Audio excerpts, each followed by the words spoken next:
a consciousness that knows not its own truth, a vagrant hunter of misleading dawns, between the being's dark and luminous ends, moves here in a half-light that seems the whole. An interregnum in reality cuts off the integral thought, the total power. It circles or stands in a vague interspace, doubtful of its beginning and its close, or runs upon a road that has no end.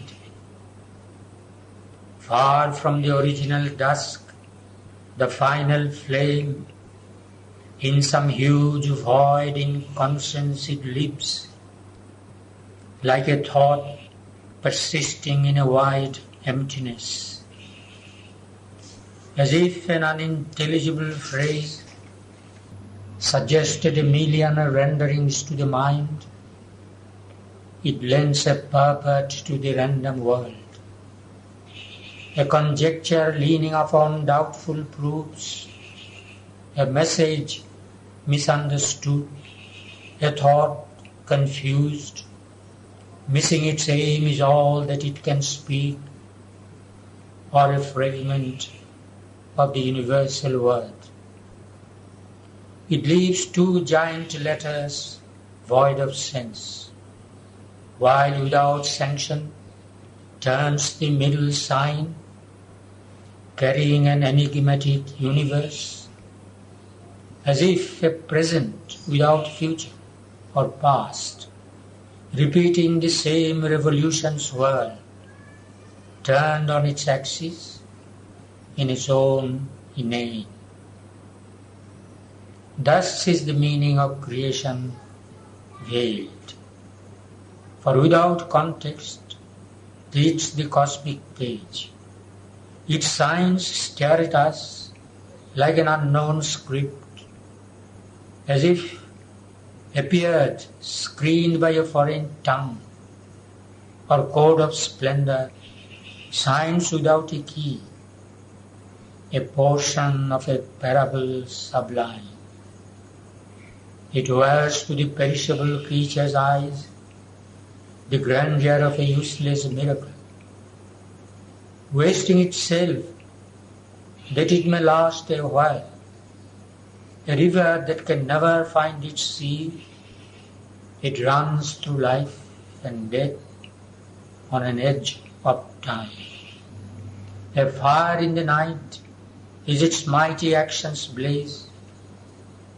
This is our deepest need, to join once more what now is party, opposite and twain, remote in sovereign spheres that never meet, or fronting like far poles of night and day.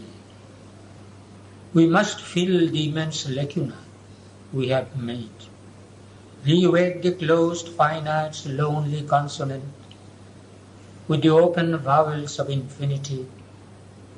A hyphen must connect matter and mind, the narrow isthmus of the ascending soul. We must renew the secret bond in things. Our hearts recall the lost divine idea, reconstitute the perfect word, unite the Alpha and the Omega in one sound. Then shall the spirit and nature be at one. Two are the ends of the mysterious plan. In the wide, signless ether of the self, in the unchanging silence, white and mute, aloof, resplendent like gold dazzling suns, veiled by the ray no mortal eye can bear, the spirit's free and absolute potencies burn in the solitude of the thoughts of God. A rapture and a radiance and a hush delivered from the approach of wounded hearts, denied to the idea that looks at grief, remote from the force that cries out in its pain. In his inalienable bliss they live, immaculate in self-knowledge and self-power, calm the repose on the eternal will. Only his law they count, and him obey. They have no goal to reach, no aim to serve. Implacable in their timeless purity, all barter or bribe of worship they refuse. Unmoved by a cry of revolt and ignorant prayer, they reckon not our virtue and our sin. They bend not to the voices that implore. They hold no traffic with error and its reign. They are guardians of the silence of the truth. They are keepers of the immutable decree. A deep surrender is their source of might, a still identity their way to know. Motionless is their action like a sleep, at peace, regarding the trouble beneath the stars, deathless, watching the works of death and chance, immobile, seeing the millenniums pass, untouched, while the long map of fate unrolls. They look on our struggle with impartial eyes, and yet, without them, cosmos could not be. Impervious to desire and doom and hope, their station of inviolable might moveless upholds the world's enormous task. Its ignorance is by their knowledge lit. Its yearning lasts by their indifference. As the height draws the low ever to climb, as the breadths draw the small to adventure vast, their aloofness drives man to surpass himself. Our passion heaps to wake the eternal calm. Our dwarf search mind to meet the omniscient force. Acquiescing in the wisdom that made hell and the harsh utility of death and tears, acquiescing in the gradual steps of time, careless the seam of the grief that stings the world's heart, careless of the pain that rends its body and life. Above joy and sorrow is their granger's war. They have no portion in the good that dies. Mute, pure, they share not in the evil done. Else might their strength be marked and could not see. Alive to the truth that dwells in God's extremes, awake to emotion of all-seeing force, the slow venture of the long, ambiguous years, and the unexpected good from awful deeds, the immortal sees not, as we vainly see. He looks on hidden aspects and screened powers. He knows the law and natural line of things, undriven by a brief life's will to act, unharassed by the spur of pity and fear. He makes no haste to untie the cosmic knot or the world's torn, jarring heart to reconcile. In time, he waits for the eternal hour. Yet a spiritual secret aid is there, while a tardy evolution's coils winds on, and nature hews her way through adamant, a divine intervention thrones above. Alive in a dead rotating universe, we whirl not here upon a casual globe, abandoned to a task beyond our force. Even through the tangled anarchy called fate, and through the bitterness of death and fall, an outstretched hand is felt upon our lives. It is near us in unnumbered bodies and births. In its unshaken grasp, it keeps for us safe the one inevitable supreme result. No will can take away, and no doom change. The crown of conscious immortality, the Godhead promised to us struggling souls, when first man's heart dared death and suffered life. One who has shaped this world is ever its Lord. Our errors are His steps upon the way. He works through the fierce vicissitudes of our lives. He works through the hard breath of battle and toil. He works through our sins and sorrows and our tears. His knowledge overrules our nations. Whatever the appearance we must bear, whatever our strong ills and present fate, when nothing we can see but drift and wail, a mighty guidance leads us still through all. After we observe this great divided world, God's bliss and oneness are our inborn right. A date is fixed in the calendar of the unknown, an anniversary of the birth sublime. Our soul shall justify its checkered walk. All will come near that now is not or far. These calm and distant minds shall act at last, immovably ready for their destined task. The ever-wise, compassionate brilliances await the sound of the Incarnate's voice to leap and bridge the chasms of ignorance and heal the hollow yearning gulfs of life and fill the abyss that is the universe.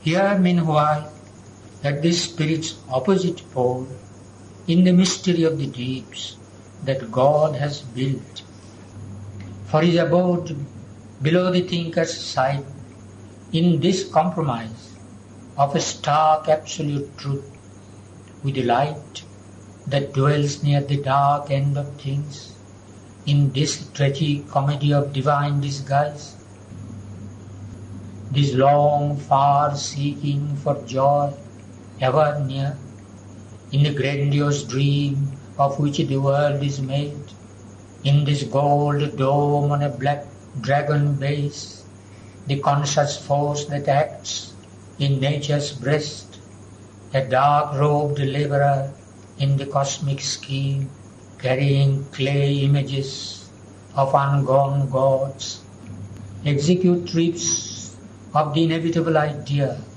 hampered, enveloped by the hoops of fate, patient trustee of slow, eternal time, absolves from hour to hour her secret charge. All she foresees in masked, imperative depths. The dumb inattention of the unconscious gulfs answers to a will that sees upon the heights, and the evolving words' first syllable, ponderous, brute sense, contains its luminous close, privy to a summit victory's vast descent, and the portent of the soul's immense uprise. All here where each thing seems its lonely self, are figures of the sole transcendent one. Only by him they are. His breath is their life. An unseen presence molds the oblivious clay. A playmate in the mighty mother's gale, one came upon the dubious, whirling glow, to hide from her pursuit in force and form. A secret spirit in the inconscient sleep, a shapeless energy, a voiceless word. He was here before the elements could emerge, before there was light of mind or life could breathe.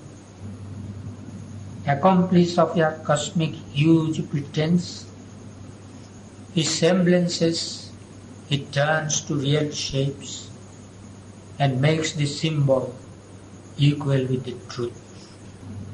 He gives to his timeless thoughts a form in time. He is the substance.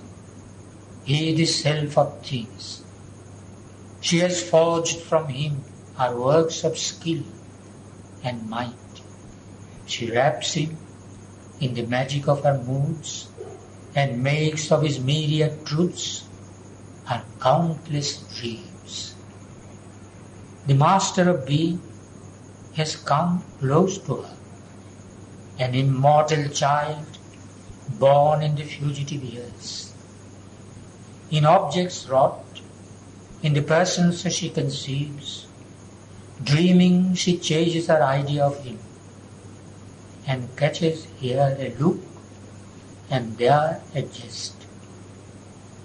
Ever he repeats in them his ceaseless births. He is the maker, and the world he made. He is the vision, and he is the seer. He is himself the actor and the act. He is himself the knower and the known. He is himself the dreamer and the dream. There are two who are one and play in many worlds. In knowledge and ignorance they have spoken and met, and light and darkness are their eyes interchanged. Our pleasure and pain are their vessel and embrace. Our deeds, our hopes are intimate to their tale. They are married secretly in our thought and life. The universe is an endless masquerade, for nothing here is utterly what it seems. It is a dream-fact vision of a truth, which but for the dream would not be wholly true. A phenomenon stands out significant against dim backgrounds of eternity. We accept its face and pass by all it means. A part is seen, we take it for the whole. Thus have they made their play with us for roles. Author and actor with himself as seen. He moves there as the soul, as nature, she. Here on the earth, where we must feel our parts, we know not how shall run the drama's course. Our uttered sentences veil in their thought.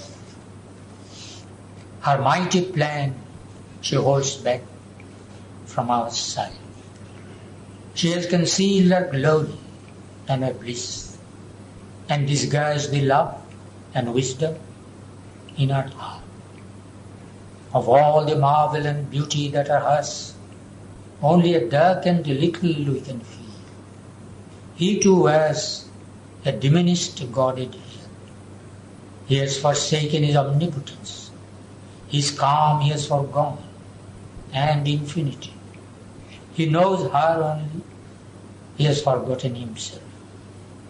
To her he abandons all to make her great. He hopes in her to find himself anew. Incarnate, wedding his infinity's peace to her creative passion's ecstasy. Although possessor of the earth and heavens, he leaves to her the cosmic management and watches all the witness of a sea. A supernumerary on her stage, he speaks no words or hides behind the wings. He takes birth in her world, waits on her will, divines her enigmatic gestures sense, the fluctuating turns of her mood, works out her meanings she seems not to know, and serves a secret purpose in long time. As one too great for him, he worships her, he adores her as his regent of desire. He yields to her as the mover of his will. He burns the incense of his nights and days, offering his life a splendor of sacrifice. A rapt solicitor for her love and grace, his bliss in her to him is his whole world. He grows through her in all his being's powers. He reads by her God's hidden aim in things. Or a courtier in her countless retinue, content to be with her and feel her near, he makes the most of the little that she gives, and all she does drapes with his own delight. A glance can make his whole day wonderful. A word from her lips with happiness wings the hours. He leans on her for all he does and is. He builds on her largesses, his proud fortunate days, and trails his peak of plumage the joy of life, and suns in the glory of her passing smile. In 1,000 ways he serves her royal needs. He makes the hours pivot around her will, makes all reflect her whims. All is their play. The whole wide world is only he and she.